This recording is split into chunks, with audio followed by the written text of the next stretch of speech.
কি কলকাতার মধ্যে Japanese park? Is it true? Yeah, you heard it right. কলকাতার মধ্যে জাপানিজ পার্ক। তো আজকে আমরা চলে এসেছি কলকাতার মধ্যে অবস্থিত ছোট্ট এক টুকরো জাপানিজ পার্ককে অনুসন্ধানে। তো দেখো, কলকাতার মধ্যে জাপানিজ পার্কটা কিন্তু ইকো পার্কের মধ্যেই অবস্থিত। আমরা 6 নম্বর গেট দিয়ে ঢুকে 50 টাকা করে পার হেড টিকিট কেটে বাঁ দিক ধরে আমরা ঢুকে পড়ব জাপানিজ পার্কে। সেদিন অনেকটাই ভিড় ছিল, আর বলা বাহুল্য ইকো পার্কে কিন্তু বরাবরই একটু ভিড় থাকে। সোমবার দিন বন্ধ থাকে। তো আমরা ইকো পার্কের ভিড় ঠেলে এবার আমরা জাপানিজ পার্কের দিকে যাচ্ছি। ইতিমধ্যে অনেকেই এই জাপানিজ পার্ক সম্বন্ধে জেনেছেন, ঘুরে গেছেন, বাট যারা জানেন না তাদের জন্য আজকের এই ভিডিওটি। সামনে ঢুকতেই অসম্ভব একটি সুন্দর বুদ্ধ মূর্তি আপনাদের চোখে পড়বে, আর আলোর রিফ্লেকশানে এটি আরও সুন্দর হয়ে উঠেছিল। ভিডিওর সাথে থাকুন, আশা করছি আপনাদের আজকের ভিডিওটি ভালো লাগবে।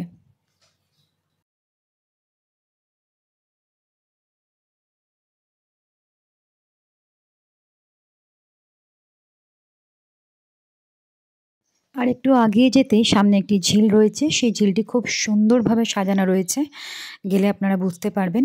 এবং লাইটের খুব সুন্দর একটা ব্যবস্থাপনা করা হয়েছে, যেখানে আপনাদের ছবি তোলার জন্য খুব সুন্দর একটা পারফেক্ট জায়গা বলতে পারেন। এরপরেই টানেলের মধ্যে দিয়ে গিয়ে আমরা বুদ্ধ মূর্তি যেখানে রয়েছে, অর্থাৎ জাপানিজ যে মন্দিরটা রয়েছে সেখানে যাব। তো এখানে আসতে গেলে একটু দিনে দিনে আসাই ভালো, তাহলে ছবিগুলো এবং ভিডিওগুলো খুব স্পষ্ট এবং সুন্দর হবে। আমাদের যেতে যেতে প্রায় সন্ধ্যা গড়িয়ে গেছিলো, তাই খুব একটা স্পষ্টভাবে ভিডিও তুলতে পারিনি, আর প্রচণ্ড ভিড় ছিল সেই কারণবশত। তো চলো, আমরা চলে এসেছি। দেখো, এখানে ডান দিকে মন্দিরটা তোমাদের দেখাচ্ছি। খুবই সুন্দর লাগছিল, সামনে থেকে আরও সুন্দর লাগছিল, এবং একটা সুন্দর সাউন্ড ওখানে ক্রিয়েট করা হয়েছিল, যেটা আমি এখানে দিতে পারিনি। যেখানে মনে হচ্ছিল খুব স্নিগ্ধ একটা অ্যাম্বিয়েন্স তৈরি হয়েছে। তো যারা গেছেন তারা জানবেন, আর যারা জাননি তাদেরকে বলবো গিয়ে ঘুরে আসুন এবং জাপানের এক টুকরো স্বাদ নিয়ে আসুন। মন্দিরের ভেতরে একটি হোয়াইট কালারের বুদ্ধ মূর্তি প্রতিস্থাপন করা আছে, বাট আমরা ভিডিও নিতে পারিনি। অন্য সময় ভিডিও তুলতে দেয়, বাট সেদিনকে একটু ঝামেলার কারণে ভিডিও তুলতে দেয়নি। তো ওখান থেকে আমি কোনো মতে একটা ছবি নিয়ে চলে এসেছি।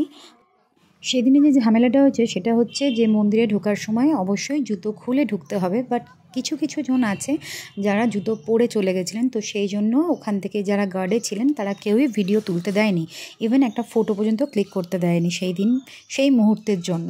তো সেই জন্য ছবিটাও আমার কাছে খুব স্পষ্টভাবে আমি তুলে উঠতে পারিনি।